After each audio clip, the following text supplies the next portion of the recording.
सूर्य मणि यंत्र के रूप में आपके सन्मुख लेकर आए हैं प्रोफेसर गुरदीप अरोड़ा जी। पूजा विधि से अभिमंत्रित कर प्रोफेसर गुरदीप अरोड़ा जी ने सूर्य मणि यंत्र को तैयार किया है। जो इंसान फोबिया यानी डर की बीमारी से पीड़ित है उन्हें निडर बनाता है। जो रोज सूर्य मणि यंत्र के दर्शन करता है, यह सूर्य मणि यंत्र आपको कामयाबी की बुलंदियों तक पहुंचाता है और अपने अपनों का जीवन बदलने के लिए अपने घर ले आए अभिमंत्रित सूर्य मणि यंत्र। नमस्कार, मैं प्रोफेसर गुरदीप अरोड़ा आज बहुत बड़ा मुद्दा लेके आया हूँ। एक ऐसा मुद्दा जिसमें 99% लोग पीड़ित हैं, ऐसा मुद्दा लेके आया हूँ। इसके उपाय के बारे में बताऊंगा। हमारा चैनल है the secret of your life.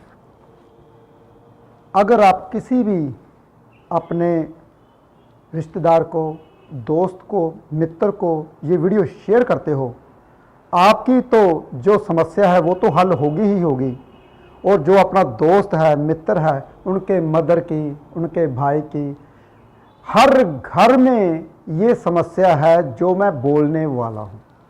लेकिन इस वीडियो को शेयर कीजिए ताकि दूसरों का भला हो सके, क्योंकि मैं चाहता हूँ कि हमारा हिंदुस्तान के लोग जो बाहर बसे हुए हैं, Canada, America, England, New Zealand, Australia और भी देशों में, और भी जो मेरे को प्यार करते हैं देशों के लोग, उन सब की समस्या है। उन सब ने बताया, प्रोफेसर साहब आप इस समस्या के बारे में सबको बताइए, हम बहुत ज़्यादा पीड़ित हैं, डॉक्टर की मेडिसिन हमें नहीं लग रही, हम क्या करें।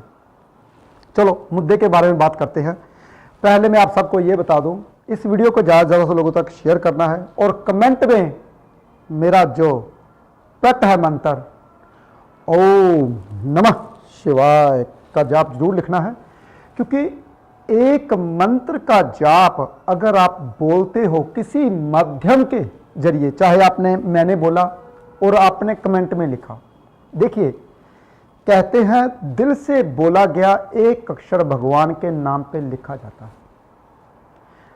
जो आपने गलती से, हमारे जो कर्म होते हैं, हमें नहीं पता मैं ऐसे चल रहा हूँ, क्या पता मेरे पाँव के नीचे कोई कीड़ी या कुछ ऐसा वर्ड निकल जाए जिससे किसी इंसान को दुख लगे, यार इसने ऐसा क्यों बोला। हालांकि मैं कोशिश करता हूँ कि किसी को पीड़ा या किसी को दुख ना पहुँचे, ऐसी बात ना मेरे मुंह से निकले, लेकिन क्या करूँ, हूँ तो इंसान ही, कुछ ऐसे वर्ड निकल जाते हैं।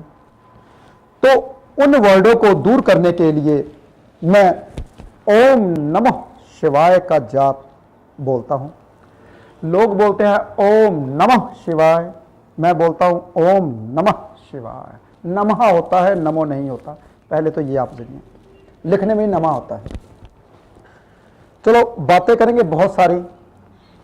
आज बात है गंभीर मुद्दे की, आज बात है उसके ऊपर जो हर घर में, हर इंसान के ऊपर ये बीमारी है, उस बीमारी के बारे में बात करेंगे। आज से अगर मैं बात करूं कम से कम 2005 की, यानी कि 6 साल पीछे चला जाऊं, तो मेडिकल एस्ट्रोलॉजी में मैंने पाँव अभी रखना शुरू ही किया था, क्योंकि मुझे क्यूरियोसिटी रहती है, मुझे इच्छा रहती है कि मैं किसी लोगों का भला कर सकूं, कैसे कर सकूं। चलो उपाय तो आप करते हो, हल थोड़ा मोटा होता है, लेकिन असली हल का तभी पता चलता है अगर आप कोई भी बीमारी मेरे साथ लेके आते हो, उससे जो पीड़ित बीमारी आपको करती है, दर्द आता है, उससे जब राहत मिलती है, तब मुझे लगता है कि वाकई में मेरी एस्ट्रोलॉजी ठीक जा रही है। आजकल प्रॉब्लम पता क्या है, सबसे बड़ी प्रॉब्लम है आजकल, इंसान अपना काम खुद नहीं करता। इंसान पता क्या कहता है, मैं काम वाली रख देता हूँ, मैं कुछ कर लेता हूँ।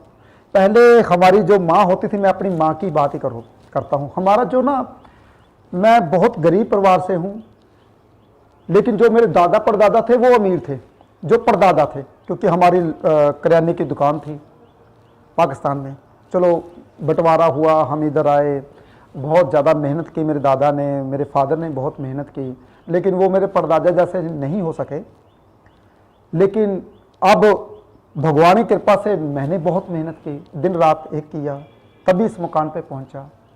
और मैं कोशिश करता हूं पूरी दुनिया को उस मकान पे लेकर जाऊं जिस मकान पर मैं पहुंचा। मैं भी बहुत नीचे से ऊपर तक आया हूं। पहले पता क्या हुआ करता था? पहले एक कच्चा आंगन हुआ करता था। जो लेडीज होती थी, चीकनी मिट्टी, जो चीकनी मिट्टी होती है, हम तो पंजाबी में चीकनी मिट्टी बोलते हैं, आप पता नहीं क्या बोलते होंगे, जैसे मुल्तानी मिट्टी होती है ना, ऐसी होती है। उसके साथ गोबर को मिक्स किया जाता था। तो जो भैंस का चारा होता है, तूड़ी बोलते हैं पंजाबी में, हम उसको मिक्स करके आंगन में मेरी माँ लगाया करती थी। तब पोचे वगैरह नहीं लगते थे क्योंकि कच्चे होते थे ज़्यादातर, तो मिट्टी के ऐसे लगाया करते थे। कभी जिंदगी में मेरी मदर को ना पीठ की प्रॉब्लम रही, ना गर्दन की प्रॉब्लम रही। क्योंकि आजकल क्या होता है, हम लैपटॉप पे ऐसे ऐसे काम करते रहते हैं। अगर हमने 5 घंटे लगातार ऐसे ऐसे ऐसे ऐसे किया तो हमारी जो नसें है ना, गर्दन, ये जो हमारी पीछे रीढ़ की हड्डी है, रीढ़ की हड्डी के साथ एक पाइप जाती है, वो पाइप पता क्या करती है? वो पाइप रीढ़ की हड्डी के साथ साथ, और तो जगह होती नहीं, रीढ़ की हड्डी जैसे मान लीजिए ये रीढ़ की हड्डी है, इसके साथ साथ एक पाइप चलती है, मोटी पाइप होती है, जैसे तारों का गुच्छा होता है। वो पाइप कभी इधर एक नाड़ी इधर छोड़ देती है, एक नाड़ी इधर छोड़ देती है, एक नाड़ी इधर छोड़ती है, एक नाड़ी इधर छोड़ती है। वो धीरे धीरे धीरे धीरे हमारे नीचे तक वो पाइप जाती है, जहां तक रीढ़ की हड्डी जाती है। वो फिर नाड़ियां दोनों तरफ छोड़ देती हैं, आधी नाड़ियां इस टांग को आ जाती है, आधी नाड़ियां इस टांग को आ जाती है। वो नाड़ियों का गुच्छा जो होता है धीरे धीरे धीरे धीरे पतला होता जाता है। तो ज्यादातर लोग पता क्या करते हैं, जो दिन रात कंप्यूटर के ऊपर काम करते हैं, जो दिन रात एक टक मोबाइल को नहीं छोड़ते, जो दिन रात टीवी देखते हैं, नाटक, आजकल लेडीज को कहते हैं नाटक देखने का बहुत चस्का है, ऐसे ही आजकल रूटीन में चलता है जो नाटक में चलता है।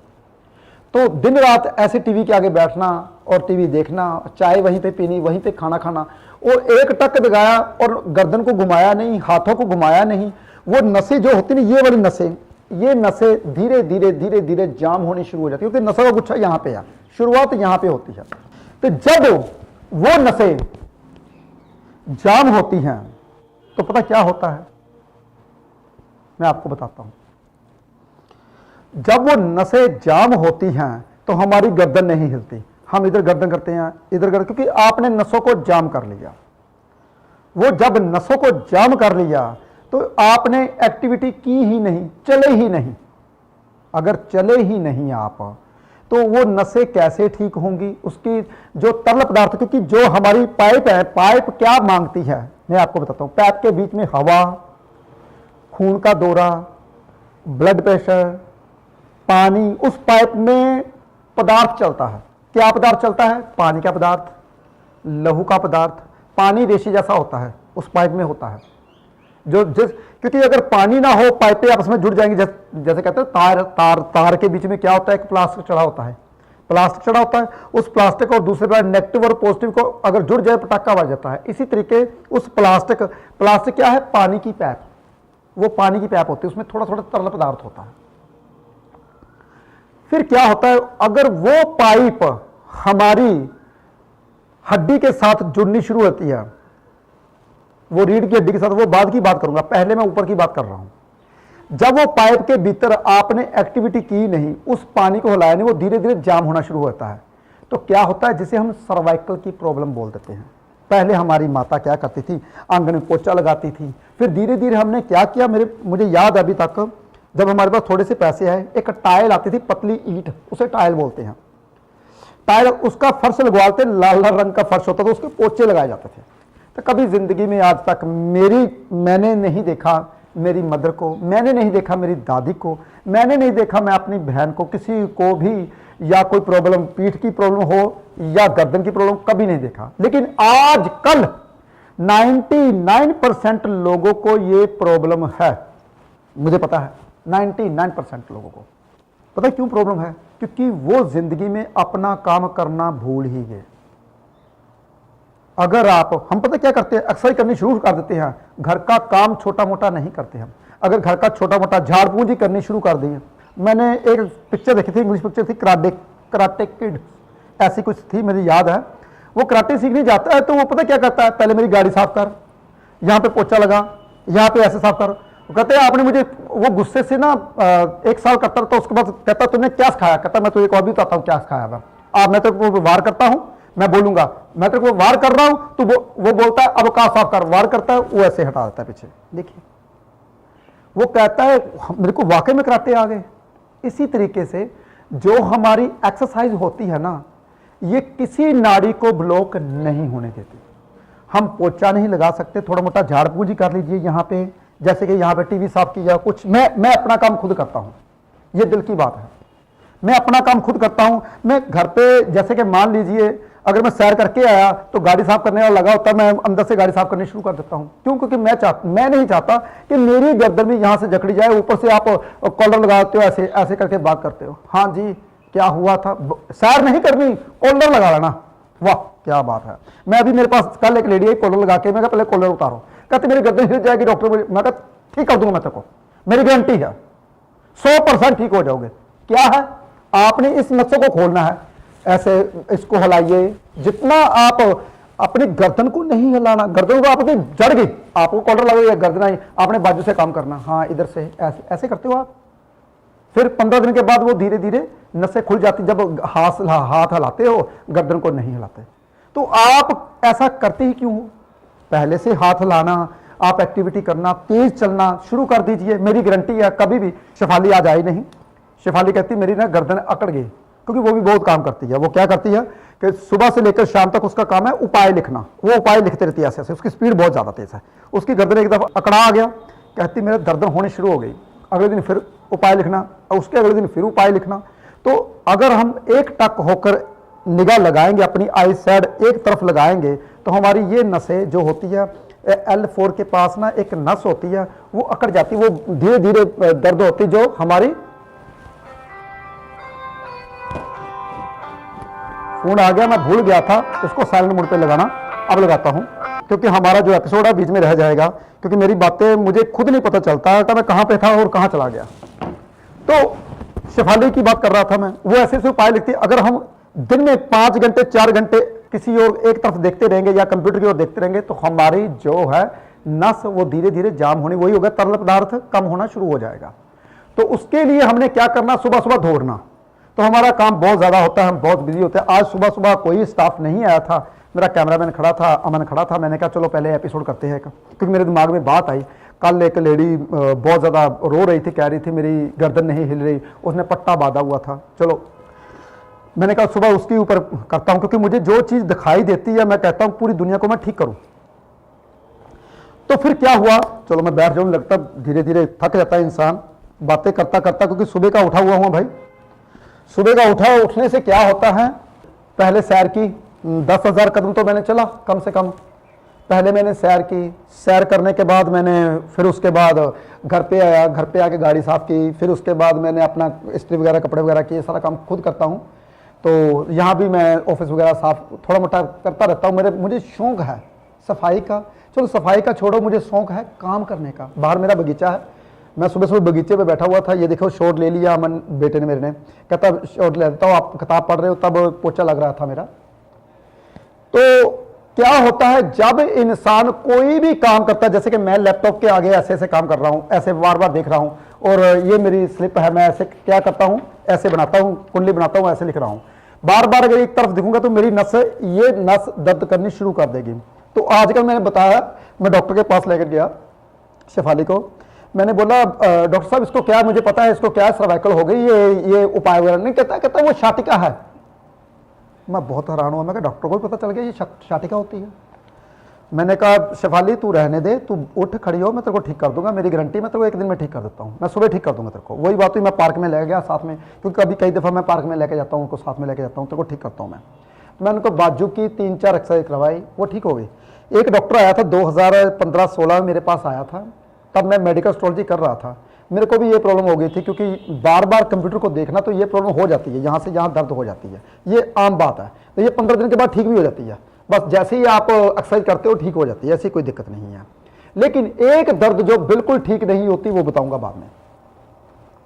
क्या होता है कि जब हम एक्सरसाइज करते हैं तो ये तरल पदार्थ जो पसीने के साथ, जब आपका पसीना, आप तेज तेज दौड़ते हो, भागते हो, जैसे कि मैंने बताया पहले मेरी माँ पोछा लगाया करती थी, अब हमने बाई घर में रख ली है, पोछा हम लगाते नहीं, सफाई हम करते नहीं, तो क्या होता है फिर शाटिका फिर पीठ दर्द, फिर हमारा वेट बढ़ता है, खाते रहते हैं, बीमारियां तो आएंगी ही आएंगी, 100% आएंगी। क्यों नहीं आएंगी भाई? क्योंकि अगर आपकी मशीन बंद पड़ी है, चलो मैं एक गारंटी देता हूं, हालांकि पेट्रोल कार कभी खराब नहीं होती, वो जब सर्फ मारो ठीक हो जाती है। पेट्रोल कार को भी खड़ा कर दो आप, और स्टार्ट तो वो हो जाएगी, चलने लगे, जब टायर जब चलेंगे ना एकदम कड़क आवाज आएगी धीरे धीरे। क्यों? क्योंकि आपने जाम कर लिया मशीन को, बहुत धीरे धीरे जलेगी, आवाजें 3-4 चलेंगी। जब मुगलैल ऊपर आएगा, पहले वो मुगलैल धीरे धीरे नीचे बैठ जाता है, क्योंकि इंजन का मुगलैल अगर 2 साल तक पड़ा रहे तो आपने गाड़ी ना चलाई, वो जम जाता है, वो भी धीरे धीरे उसके बीच मटेरियल खत्म हो जाता है, हैवी मटेरियल बनना शुरू हो जाता है, लोहा पिंग जो उसका जाम होना शुरू हो जाता है। तब आप एकदम से गाड़ी उसको भगाओ, उसका इंजन खत्म हो जाएगा। इसी तरीके से आपका इंजन है, आपकी मशीनरी है, अगर आप इसको नहीं यूज करोगे तो मेरी गारंटी है फिर मेडिसिन तो आप खाओगे, कहीं डॉक्टर के पास जाए, फिर वो मेडिसिन क्या है, जहर है, उसके भीतर लिखा होता है ये मेडिसिन खा रहे हो तो इसके साथ ये बीमारी आ सकती है, स्पेशल हदायत जरूर लिखी होती है। कभी भी आप मेडिसिन जब लेते वक्त कभी आपने हदायत पढ़ी कि वाकई में यार ये अगर मैं इसको खाऊंगा तो मैं परेशान हो जाऊंगा? कभी पढ़ा आपने? नहीं। लेकिन हाँ, मेडिसिन जरूर खाते हैं, इस बात की गारंटी है, क्योंकि मेडिसिन खाने से हाँ दर्द तो हट गया, लेकिन दर्द हट गया उसके साथ आई साइड आपने वीक कर ली, वो भूल गए आप, उसके ऊपर लिखा था स्पेशल, वो आपने पढ़ा नहीं। चलो, एक छोटा सा काम नहीं किया आपने, सुबह की सैर नहीं की, आपने अपना काम खुद नहीं किया, बीमार हुए और मेडिसिन खाई, बीमारी, तभी 120 साल की उम्र थी, अब कितनी उम्र रह गई है? 60 या 70 साल, इससे ऊपर नहीं जाने वाले, मेरी गारंटी लिख के लो आप, नहीं जाने वाले। हाँ, पुराने बुजुर्ग हमारे जो अब भी धूप में बैठते हैं, सुबह सैर करते हैं, एक बुजुर्ग है 85 का तकरीबन होगा, 90 के करीब होगा, वो सुबह सुबह ना ऐसे ऐसे चलता रहता। मेरे को तरस आया, मैं कहा यार ये बुजुर्ग ना चाहता है कि जिंदा रहना। मैंने कहा अंकल जी आप एज कितनी है आपकी? कहता है 85 या 88 होगी तकरीबन, उसने तकरीबन बताया, यानी कि मेरे बाप से भी बड़ा था। मेरे बाप जी पहले चले गए क्योंकि उन्होंने काम नहीं किया, क्योंकि मैं बोलता रहा बहुत कुछ भी, काम खुद करो, बैठे रहना कुर्सी पे, बैठे रहना, चलो वो बात की बात है। तो क्या हुआ, जो इंसान सुबह भागते हैं, जो इंसान अपना काम खुद करते हैं, मैं लिख के देता हूं सिग्नेचर करके, तो आज तक जिंदगी में कभी सर्वाइकल नहीं होगा, कभी शाटिका नहीं होगी, जो डॉक्टर बोलते हैं, कभी कुछ नहीं होगा, ये गर्दन की बात। चलो, एक बात तो मैंने आपको क्लियर कर दी। अब रही बात, मेन बात जो बोलने वाला हूं, वो है पीठ का दर्द। जो आपकी पीठ के दर्द, मैं आपको खड़े होकर बताता हूं। जो मेन बात है ना, वो आपकी पीठ का दर्द।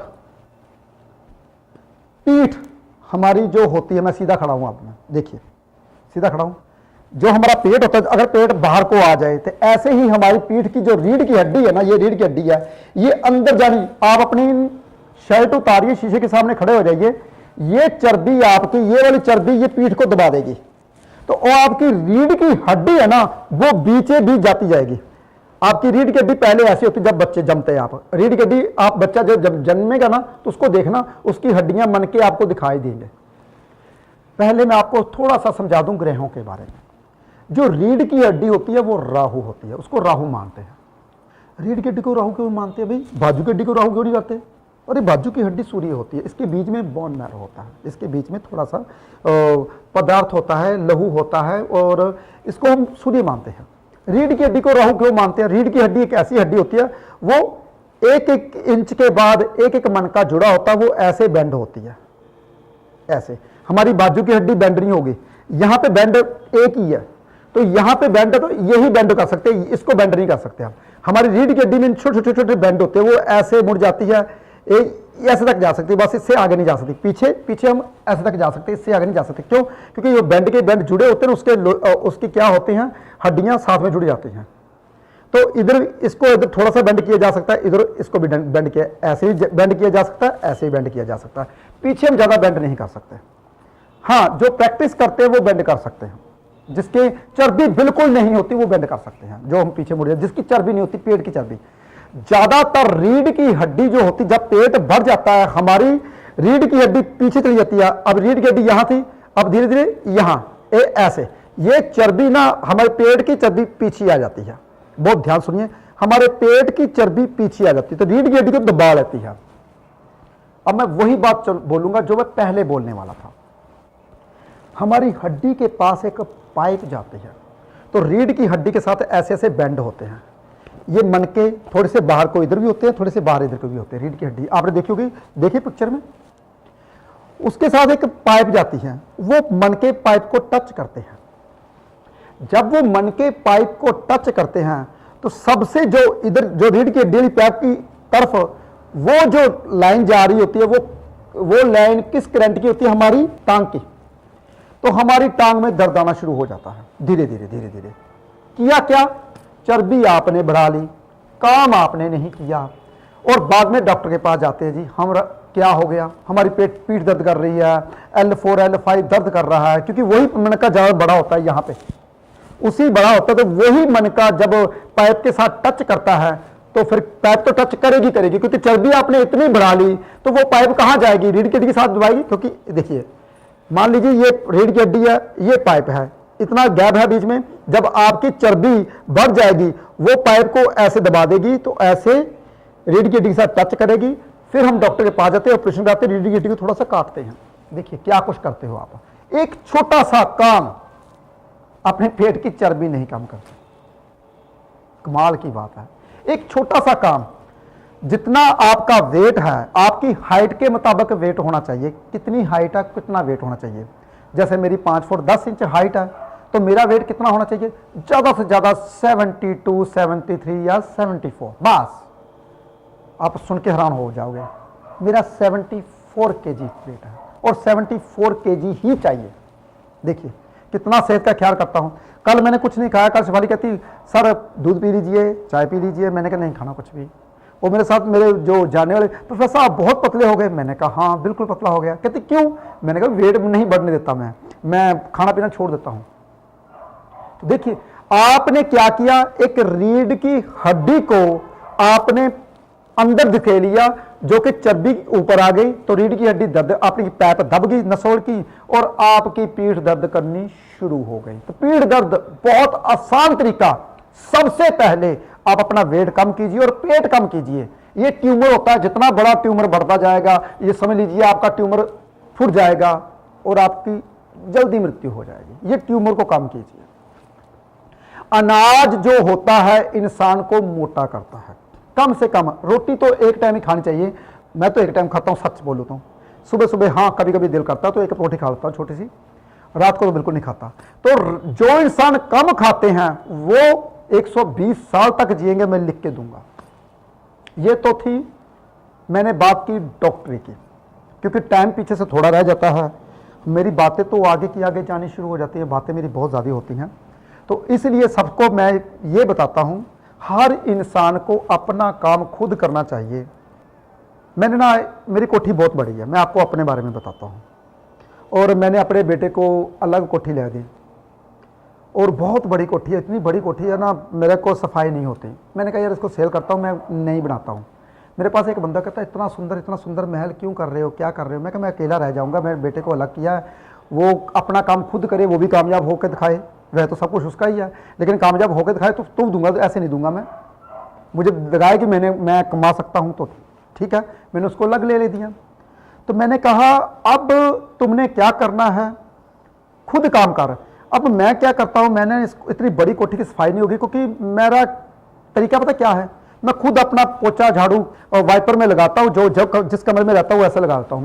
मैं खुद अपना काम, मैं कहता हूं मैं उतनी जगह में रहूं जो काम मैं खुद कर सकूं। बहुत ध्यान सुनने वाली बात है।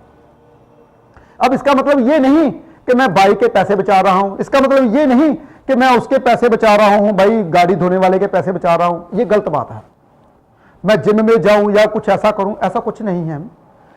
पैसे बचाने वाली बात नहीं है। आप वही गरीबों को दीजिए जो बच्चे पढ़ नहीं पाते, और साथ में आपकी सेहत ठीक रहेगी। सबसे बड़ी बात, आप लंबी उम्र जियोगे, आयु जियोगे, लंबी आयु जियोगे आप। लेकिन आपने करना क्या है, सिर्फ अपना काम खुद, बस। अगर आप अपना काम खुद नहीं ना करते तो फिर पता क्या होता है, बीमारियां आपको घेरेंगी। हम पता अमीरों की तरह क्या करते हैं, सुबह सुबह उठ के सैर करते हैं, फिर ऑफिस में जाके बैठ जाते हैं, फिर उसमें काम करते शाम को आते, रात को रोटी खा के फिर सो जाते हैं। वही सबसे ज़्यादा बीमार हो, कहते हैं यार मैं सैर तो करता हूँ लेकिन बीमार रहता हूँ। अरे भाई, ऑफिस में जाके कभी ऑफिस साफ़ किया? अब मैं ऑफिस में बैठा था, मैंने क्या किया, चेयर वगैरह साफ़ की खुद, हालांकि हमारे लड़के 2-3 हैं, मेरे को हाथ नहीं लगाने देते। मैं कहता नहीं, फिर मैं एक बहाना पता क्या करता हूँ, मैं कहता हूँ यार तुमने वो कोना करना है, मैंने ये कोना करना है, मैं खुद करता हूँ। ये सच है। अब जितने भी बच्चे मेरे साथ काम करते हैं सबको पता है, सर हमारे खुद सफाई करते हैं। सफाई करने का बहाना है, मैं एक्सरसाइज करता हूँ, सबसे बड़ी बात तो ये है। अब मैंने क्या किया, ऊपर ये मैंने ऊपर ऑफिस सेटअप लगा दिया, नीचे मेरा ऑफिस बहुत सुंदर बना हुआ है। लेकिन ऊपर मैंने क्यों लगाया, क्योंकि मुझे कुदरत के साथ बहुत ज़्यादा प्यार है। और हाँ, एक लड़के ने बोला था सर मेरे बाल झड़ते, तब मेरे बाल बहुत झड़ते थे। तो मैंने क्या कहा, मैंने कहा भाई मैंने बहुत कुछ किया, मेरे बाल झड़ने नहीं बंद हुए, लेकिन आज उस लड़के को बताऊंगा मेरे बाल झड़ने बंद हो गए 100%, और बाल दोबारा से आने शुरू हो गए। वो कैसे आने शुरू हो गए, ऑक्सीजन मैं दिन रात लेता हूं। अब मैं सुबह से लेकर सुबह सैर करने जाता हूं, तब ऑक्सीजन, सैर तो ऑक्सीजन में होती है। अब ऑफिस में आ गया तो नेचुरल लाइट, ये देखिए नेचुरल, मेरा सामने पार्क लगा हुआ है, सामने पार्क बना हुआ है, यहां से सीधी आ रही है, पंखे के साथ बैठा हूं, एसी नहीं मैं चलाता, एसी बंद करता हूं मैं।